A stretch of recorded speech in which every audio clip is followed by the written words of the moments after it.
Hello there, welcome to the Saroy channel, wherever you are in the world, and sending each and every one of you loads and loads of love. I do hope you're doing remarkably well. I'm doing fabulous, thank you very much. And I do hope you're going to get that quintessential perfect drink, whether it's shandy on the rocks, whether it's tomato juice. It's incredible what you guys drink. It's absolutely fabulous, the different varieties of stuff out there. So if you drink something rather unusual, please let me know about it because I find it fascinating. But before we get started, don't forget to subscribe to the channel, click the notification bell and the thumbs up. And let's get started with tonight's story. Dear Sarah and all your lovely listeners, my name is Meryl, and after my grandmother died a couple of years ago, I painstakingly went through her things with a fine tooth comb, as I've always been a fabulous organiser, and I didn't want to throw out anything of value. I discovered an old shoebox among her items with some letters she had written to her parents as a young girl, along with pictures she had done as a feisty 6-year-old. You know the kind of stuff I'm talking about. Really cute drawings done in crayon of happy families, bright sunshine, blue sky, flying birds and little houses. Then there were hundreds upon hundreds of letters that she had written to Father Christmas. One was so adorable that I thought I had to share it with you. It read, "Father Christmas, I'd like you to get my mother a brand new nose for Christmas because hers is very horrible because it has hay fever attached to it. And it's not a nice nose, because it's stopping me from getting a pet. I want a big white fluffy cat, but Mummy needs a new nose first, which is urgent. Thank you. Love, Patsy." Among her items I discovered a letter she had written to her mother as a young teenage girl. I do not know why I read it, but for some reason I couldn't help myself, and I sat on the edge of the bed and read the entire letter, which described her encounter with an erroneous, idiosyncratic creature that I believe emphatically was a Bigfoot. I only regret that I never discussed with her the existence of such an unorthodox creature living in North America, as I had absolutely no idea at the time that she had such a meaningful encounter as a young girl with what I believe was a Bigfoot. Maybe she chose not to share her story with anyone, as people do tend to be secretive or guarded about such matters for fear of ridicule. It would never ever have occurred to me to discuss such a topic as Bigfoot with her, which I now seriously regret.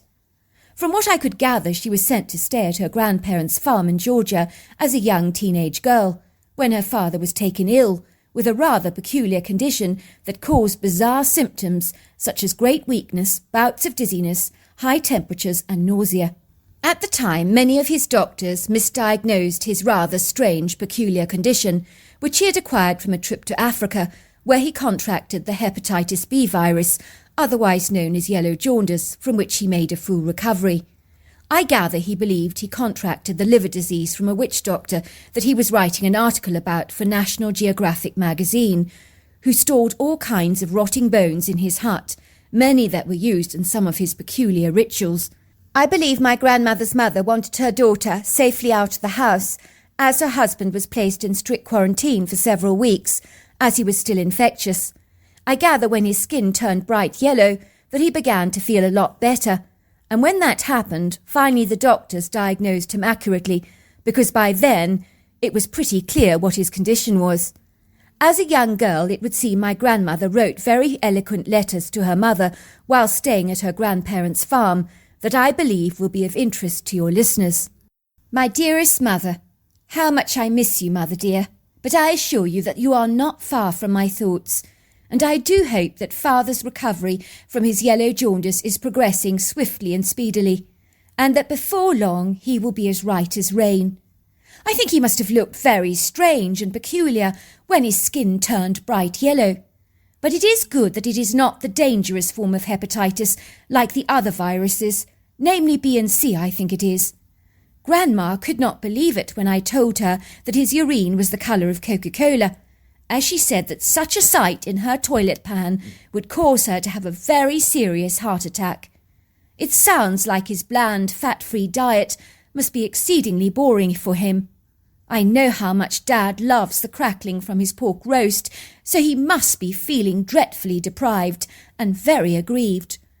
Grandma believes that when he is better, he should come and stay here on the farm, because the fresh air, she says, is good for the soul and strengthens and nourishes the mind. I do believe she's absolutely right about that. I'm sorry I haven't written sooner, but I've been very busy of late, helping out on the farm, as there's always dozens of tasks to be done, and all hands are on deck at the moment, as Grandma is not afraid to work me very hard. I don't mind, of course, because I enjoy keeping busy. I usually awaken early in the morning before the sun begins to rise, when it's still very dark outside. The now yellowing grass is seemingly always covered in a thick white layer of frost. It is very difficult to get up when there's an icy chill in the air, but Grandma says the winters here are usually mild. I'm not sure I'm inclined to agree with her, as it's been very cold of late, and we've had a bout of freezing rain, which isn't funny at all, as when it rains, it freezes just like sleet. I'm invariably always woken by the noisy roosters making a raucous commotion outside. My first job of the morning is to collect all the eggs, and we have a hen that is always producing double yolks. I have yet to see her produce a one-yolk egg, and so I have called her Two Yolks, which Grandma thinks is terribly funny, and the name seems to have stuck. I am also responsible for leading the American quarter horses into the pasture to graze, and collect a barrel of hay from the barn for them, which I lay out in the pastures, as during the winter they need a lot of extra food. After I have attended to the horses, I help Grandma prepare the breakfast, and my all-time favourite is pancakes with maple syrup, blueberries and clotted cream. And Grandma's pancakes are absolutely delicious. I think she says the secret ingredient is buttermilk, which really makes the pancakes very fluffy. After breakfast I get involved in all kinds of laborious jobs, like mucking out the stables, cleaning the saddles, or brushing the horses. The latter is rather enjoyable, as I like being close to the horses and talking to them, and they love being brushed. My favourite part of the day is taking Eternal Flame, which is the dark brown horse with a black mane and tail that I'm expected to exercise. I take her out for her daily trot, and nothing is more glorious than trotting out of the farm gate, down some of those quaint rugged country roads, as everything is so tranquil and peaceful, and I love being surrounded by nature. And there's also a lot of indigenous wildlife in the area. I've seen quite a few red foxes during the daytime, and they're so beautiful. You should have seen how spectacular and magnificent the scenery was here during the autumn. I've never seen anything more magnificent in my entire life, as the brandywine maples, dogwoods and ash trees were literally transformed into an exquisite variety of blazing reds, and the sugar maples became like a burnt orange colour, while the magnolia trees turned yellow. I was transfixed by their resplendent colours, so it's such a pity that the autumn was so fleeting, as all the trees have now lost their leaves. Grandma tells me that spring in Georgia is bedazzling, when the trees burst into pink, white and yellow blossoms. She says it's ever so pretty. I have a very strange story to relate to you, which is my biggest reason for writing, as I simply have to tell someone about my very bizarre experience, and I know you will believe my account, for I have never been predisposed to telling you lies, and I'm not about to start now. And I assure you that in no way is my story exaggerated. I think it began on a bitterly cold Tuesday morning, as I do remember that I was shivering quite badly, despite the fact that I was wearing my very chunky coat. I was gathering the hay from the red storage barn to feed the horses, and that was when I noticed what I thought was a large, bedraggled sack in the corner of the barn, lying close to a large white sack of animal feed. I didn't pay it much attention, of course, as Grandpa has all kinds of odds and ends in that barn of his. I wanted to get my chores done as quickly as possible so I could return to the warm, cosy kitchen for breakfast, as the wood-burning stove in there keeps that kitchen as warm as toast. I went out to unload the hay in the field for the horses, and when I returned to the barn, I just happened to glance towards that strange, bedraggled-looking sack again, and I could see that it seemed to move. It happened so quickly that I really thought I must be imagining things, but I decided to investigate it anyway, as my curiosity got the better of me. I did think I might have seen a rat scurrying across the ground, eating grain from a hole in the sack, but that is not what I found. Lying on the ground was this grey rug that was covered in mud, and it looked like a mass of ropey hair. Using my foot, I pressed down on this vertical bumpy heap, not knowing exactly what it was, and I nearly jumped out of my skin when I realised that this thing, whatever it was, appeared to be breathing and was very much alive. I poked it again to see if I could get a reaction from this large erroneous bundle of hair, and believe me, I did. All of a sudden this creature sat bolt upright and looked directly at me through dark, very frightened eyes. Mother, I have never seen a stranger-looking critter in all my life, and the only way I can describe it to you is that it looked remarkably human, but was covered in long, straggly hair that was matted and very dirty. It was much bigger in size than your average human being, of course, with overlong arms and a large head that was shaped like a big arch, that was almost stuck to the shoulders, as I didn't actually discern a neck. I realised that the creature was exceedingly old, and seemed scared of me, so I spoke to it very gently to calm it down, and it visibly began to relax. Its leathery grey face was weathered and deeply tanned. The face was heavily wrinkled, and the skin tough, rather like a rhino hide. It possessed gentle, deep-set dark eyes, and one of them appeared to be clouding over with a white film, which may mean he had a cataract of some kind, because I don't think he could see from that eye very well. I'm sure he was seeking shelter in the barn to keep out of the freezing rain, and I could discern that the poor thing was shivering and shaking violently, despite the fact that it was covered in long hair, although there were areas on his torso where the hair was literally quite scant. I believe it was emaciated, frail, enfeebled and wasted, but I think at one time when he was in the fullness of his youth and in his prime, he would have been a very large, strapping critter indeed. I decided not to tell Grandpa about what I'd seen, as I think he would be none too pleased that he was harbouring some outlandish creature in the barn, and I think if he'd seen it for himself, he might have put it out of its misery with that gruesome rifle of his that he is almost too eager to use at any time, but that was not going to happen on my watch. I know it sounds rather strange, Mum, but I really warmed to this creature. He was like a wizened old man, with so much life experience behind him, but from nature, of course. I liked him. I don't know why, but I did. I returned to the barn with lots of Grandmother's old blankets, and I covered the creature with them, and he looked heartily relieved to be shielded from the icy air. I could discern the thankfulness in his eyes, as he stopped shivering almost at once.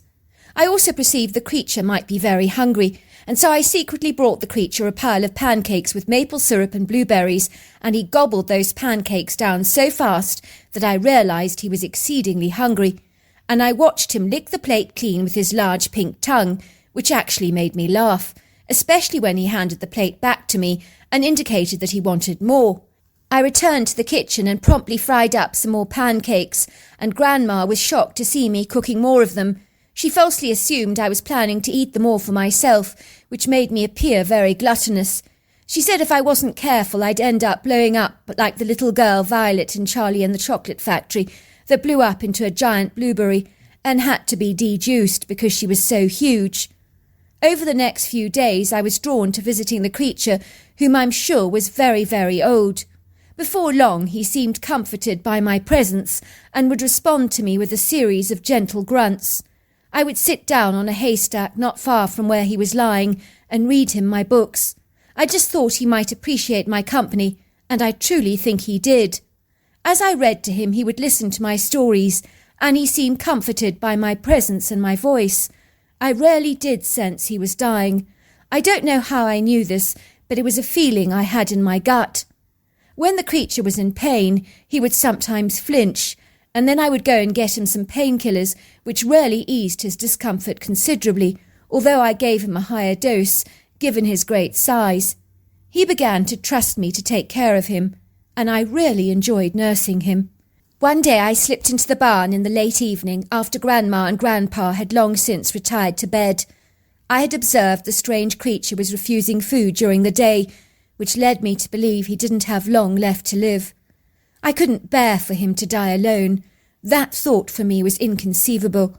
How could I lie back in a warm bed while this hairy humanoid was lying in the barn, slowly dying. It was a bitterly cold night, and a brisk easterly wind was blowing and thundering against the house so vigorously that even the shutters were hammering noisily against the windows, and the whistling trees, devoid of any leaves, were swaying, and Grandma's wind chime was tinkling in the wind. It was quite a frisky night, and the wind wasn't friendly at all. I crept out of the house wrapped in a large blanket and entered the barn quietly, putting on the light, which was ever so dim. I quickly wedged a brick in the door so it didn't slam too violently, with that heavy wind blowing so forcefully outside. I ambled towards the creature and sat down very close to him, stroking his hair gently, reassuring him and speaking to him very softly. I could hear him emit a low mumble in response to my voice, and sense that he was relieved not to be all on his own. I felt so happy to be with him. I kept stroking his soft mane of hair and telling him how beautiful he was, how much I really liked him, and how much I would miss him terribly when he went away. I lay by his side on the ground and put my arms around him, although in truth he was too big to cuddle, but I didn't care about that. I felt like I was cuddling up to a great big old teddy bear of mine. All of a sudden, two colossal hairy humanoids burst into the barn like two rambunctious bulls in a china shop and hurriedly scurried towards my sick friend. And on seeing me for a second, they were rather hesitant and wary, but they quickly overcame their reserve and uncertainty and promptly sat down on the ground next to their friend, while I continued to cuddle up to him. Mother, you have no idea how monstrously big these humanoid creatures actually were. I should have been terrified by them because they were powerful, imposing, and exceedingly intimidating, but I wasn't fearful or on edge, for I sensed they meant me no harm. They were easily 7 foot tall, very wide around the girth, with enormous shoulders and covered in dark brown hair that was scant around the knees and under the arm area. I could see that they knew this creature very well, and were possibly related to him in some way. They were aggrieved and distressed by his rapidly deteriorating condition, but also resigned to his obvious plight, as they absolutely knew he was dying. I was exceedingly glad that they did not display any animosity towards me, but were benevolent and even friendly, but not in an effusive way, as I sensed their shy reticence. In truth, I think they were quite surprised to see how incredibly attached I was to their dying friend. I didn't move from my position, but kept my hand on the dying creature's body, and the two large creatures also placed their hands on him, as we were all waiting for the heart to finally stop. It was a poignant moment, as all three of us were united in our grief, and when the creature breathed his last, the two hairy humanoids beat their chests in distress and began to wail bitterly, while I sat there crying with tears pouring down my face. The very large humanoid creature gathered the dead body in his arms and glided away out of the barn alongside his friend, and they bounded through the trees together and were finally gone. I think they were going to bury my friend. I remember bursting into tears, as the barn had become so empty without him. His large presence had filled such a big place in my heart, and I felt so sad. I knew I would miss him dreadfully, as silly and as peculiar as that may sound. I truly had grown incredibly attached to the creature. I think it must have been about 2 days after the big creature had died. I kid you not, when I went into the barn to collect some hay, there was a beautiful western bluebird perched on a haystack next to where the creature had actually died. It began to tweet and sing joyfully, and it flew out of the barn and followed me. It perched on the fence singing while I fed the horses, and then finally it flew away.